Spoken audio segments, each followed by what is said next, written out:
Rakyat jelata mau sampaikan kata-kata, bijaklah membuat kebijakan. Rakyat jelata mau sampaikan kata-kata, bijaklah membuat kebijakan. Bekerjalah dengan hati, padalah empati, padilah pada kami tidak bodoh. Jangan buat titrik apalagi bikin hati. Kami berjanji tetap mentitrik sesuai suara hati, gemakan suara hati. Rakyat jelata, kaum dan harapan rakyat ke penguasa, agar kalian adil dan ciptakan sejahtera. Untuk selalu serbaya, maka suara di rakyat jelata, kaum dan harapan rakyat ke penguasa, agar kalian adil dan ciptakan sejahtera.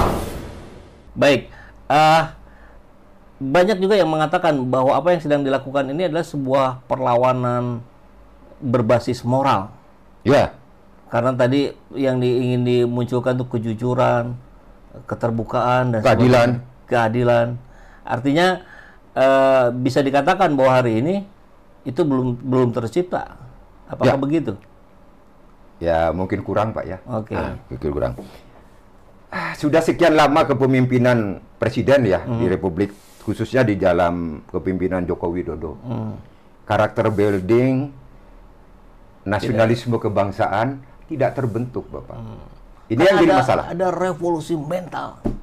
Ya, harus Presiden Prabowo sekarang mengadakan itu kan gitu ya. Bagaimana sih karakter bangsa Indonesia sebenarnya? Jadi revolusi mental gagal. Hah?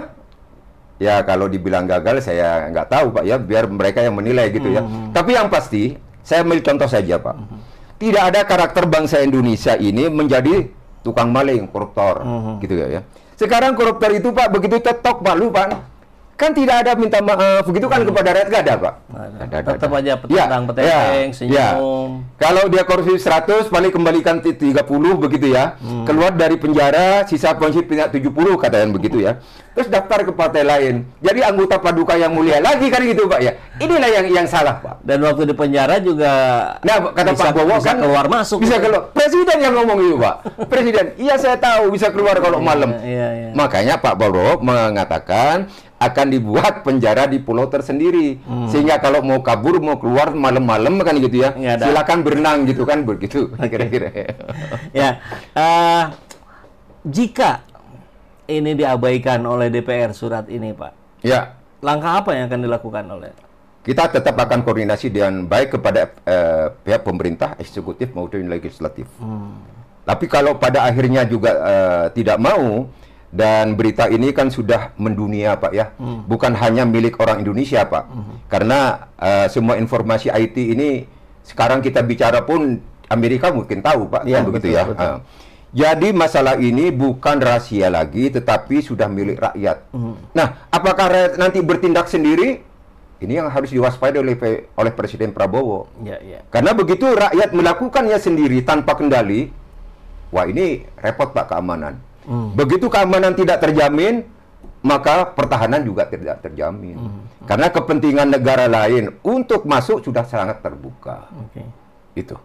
Nah, kalau ini kembali ke acara yang baru kemarin dilaksanakan di Bandung, kan bukan juga hanya membahas tentang support dukungan masyarakat Bandung dan Jawa Barat terhadap Purnawirawan TNI, 8 pernyataan itu, tapi juga terhadap proses penegakan kejujuran dan keadilan terkait dengan polemik ijazah Jokowi. Nah, kalau Pak Pur sendiri, katakanlah kalau bisa dianggap mewakili dari Purnawirawan TNI forum itu, apakah ada juga intensi ke sana, atensi ke situ, ikut menyelesaikan beberapa hal terkait itu, atau lepas beda yang kemarin itu, Pak? Dua-duanya sama, Pak. Mencari kejujuran dan keadilan. Baik, kata kunci sesi itu. Iya, esensinya itu. Jujur dan adil. Baik itu 8 tuntutan, itu kita melihat ada ketidakjujuran proses hukum dari awal. Kan gitu terhadap Gibran, ya. Ada ketidakadilan, baik secara hukum maupun yang mana-mana pun. Begitu. Nah, kembali lagi ke masalah yang kedua, Pak, respon CS tentang ijazah. Ijazah Pak Jokowi. Diduga begitu, Pak. Sama. Jadi ini sebenarnya teman-teman itu hanya mencari satu jawaban kejujuran saja, Pak. Nah, kalau Pak Jokowi sudah mengatakan bahwa saya akan tunjukkan ijazah asli saya di pengadilan, harusnya pihak yang berwajib yang menangani tentang hukum ini diarahkan lepas sampai ke pengadilan. Biarlah di sana satu sama lain saling memberikan data.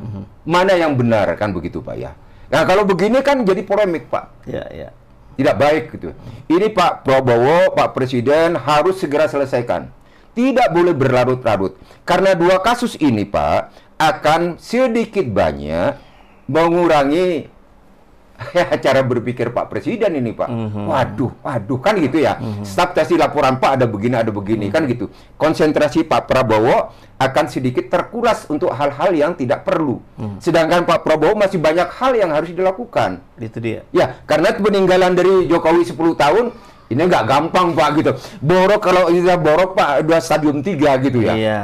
Utang. Utang. Uang kata Ibu Sri Mulyani nggak ada duit. Pengangguran. Sekarang rakyat susah Pak. Gitu ya. Cari pekerjaan susah. Nah, begitu pekerjaan susah Pak, keamanan lagi Pak. Maling, kekerasan, seksual, kan sebagainya, nggak baik Pak kehidupan itu. Nah, terkait pemeriksaan yang juga dianggap oleh banyak kalangan penuh kejanggalan dalam konferensi pers Barreskrim kemarin, banyak juga yang mengaitkan akhirnya ini memang salah satu kunci agar ini prosesnya menjadi berjalan secara fair, ya ganti Kapolri. Nah, bahkan kita mendengar juga di selintingan yang beredar di kalangan wartawan bahwa calon penggantinya sekarang sudah ada.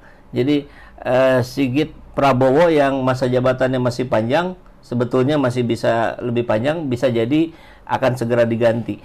Apakah dalam pandangan Pak Pur ini menjadi sebuah sinyal baguskah, lampu hijaukah, ataukah sama aja ini gitu? Mari kita menilai institusi polisi tidak mengeneral begitu Pak ya. Oh, kalau misalkan orang menilai Pak Sigit ini kurang responsif gitu ya, kurang baik, ada keberpihakan yang tidak berpihak kepada rakyat misalkan begitu. Nah, mari kita menilai siapapun nanti orang lain atau pihak polisi yang lain, Bayangkara yang lain, itulah yang terbaik di polisi. Sehingga nanti memberikan satu keputusan yang lebih baik. Sehingga rakyat tidak lagi menjadi gaduh hanya karena kasus-kasus ini. Hanya kasus kejujuran kan Pak gitu ya. Nah, gitu. Bapak tadi menyinggung pemeriksaan dari polisi. Kalau saya simak dari pernyataan mantan Wakapolri, mantan Kabareskrim, Pak tokoh intelektual, Pak Jimli, Pak Ikral dan sebagainya, memang sebaiknya pihak polisi setelah melakukan penyidikan, diserahkan kepada jaksa. Setelah jaksa masuk pengadilan, kan begitu. Nah, harapan itulah itu Pak, sehingga terjadi kejujuran yang terbuka gitu. Nah, ini masalahnya Pak Pur. Harapan tadi. Banyak sekarang yang sebetulnya sudah hopeless gitu. Ya jangan hopeless Pak, masih ada. Nah, kira-kira apa yang bisa Pak Pur sampaikan kepada sebagian dari netizen kita yang sudah hopeless? Nggak akan benar ini, pasti ya gitu-gitulah, nggak ngambang terus ini gitu. Dan setelah ya, saya harapkan rakyat tidak, itu kan nanti berkait menilai satu kepemimpinan Pak Prabowo ya, yang tidak pro rakyat nantinya begitu, nanti berpikirnya begitu ya. Saya pikir kepemimpinan Pak Prabowo sudah mengarah kepada hal-hal yang positif secara bertahap, gitu ya. Contoh soal tentang korupsi yang sekarang diserahkan kepada kejaksaan ya, korupsi-korupsi besar. Waktu timah 300T kan mandek juga, kan gitu ya. Belum sampai puncaknya, kan gitu ya. Pertamina juga begitu. Nah, harapannya Pak Prabowo supaya ini sebelum saya lanjutkan, dua jaksa kemarin Pak yang Depok sama di Medan kalau nggak salah ada yang menganiaya kan Pak ya. Entah itu ada kaitan dengan korupsi, entah tidak dan sebagainya jaksa ini. Makanya Pak Prabowo memberikan satu jaminan keamanan kepada pihak kejaksaan. Tapi bukan intervensi TNI di dalam acara pemeriksaan. Masalah keamanannya saja. Begitu. Nah, harapan ini maksud saya banyak hal yang Pak Prabowo sudah melakukan hal-hal yang positif. Jadi jangan hopeless gitulah begitu.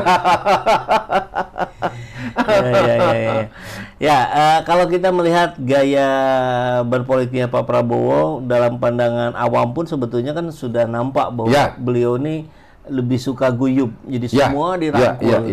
Bahkan setelah menyatakan Forum Purnawirawan TNI menyatakan 8 tuntutan pun diundang pula kan, kemudian bertemu dengan para purnawirawan TNI. Ya, PPAD dan sebagainya.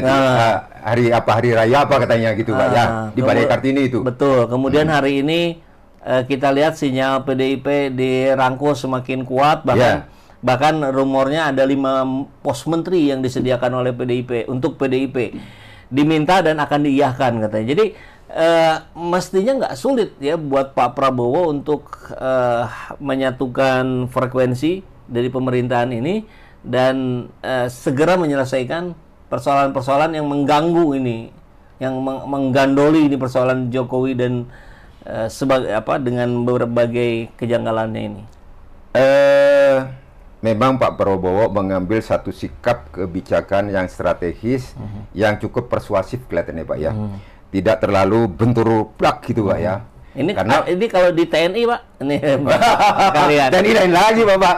Langsung plak gitu Pak. Strategi itu ada nggak gitu Pak? Strategi untuk tidak langsung konfrontasi. Misalkan pasukan saya, pasukan Bapak, maka bisa saja kalau mau frontal, saya langsung tembakin Bapak, perang langsung.